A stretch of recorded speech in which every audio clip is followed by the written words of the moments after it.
La fin de course à Bakou, un avant-goût des qualifs sprint, Ross Brown a été séduit par les deux derniers tours. La Formule 1 a testé sans le vouloir un format de course sprint ultra court à Bakou, en donnant un nouveau départ arrêté alors qu'il ne restait que trois tours à couvrir. En enlevant le tour de formation nécessaire à la remise en grille, il restait 2 tours au pilote pour se placer au mieux sous le drapeau d'ami. Pour Ross Brown, cette expérience est un bon signe avant l'arrivée des 3 tests de qualif sprint. Premier test sera Silverstone, on le rappelle, car le spectacle a été au rendez-vous lors de ces 2 derniers tours. La course se déroulait plutôt tranquillement vers la fin, avec juste quelques éléments d'excitation ici ou là dans le peloton. Mais en fin, il n'y a pas de fatalité, la phase finale a été grandiose. J'ai été encouragé d'entendre un certain nombre de commentateurs dire que ce serait bon d'avoir 10 tours supplémentaires avec de l'action, tel que nous avons vu lors des 2 derniers tours du Grand Prix d'Azerbaïdjan.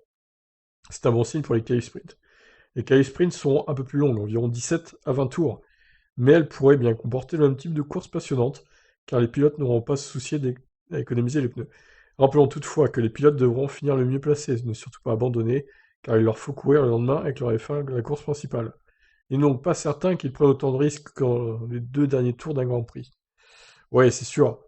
Imaginez Hamilton refait sa connerie en course sprint, il partirait dans les derniers tours, l'horreur.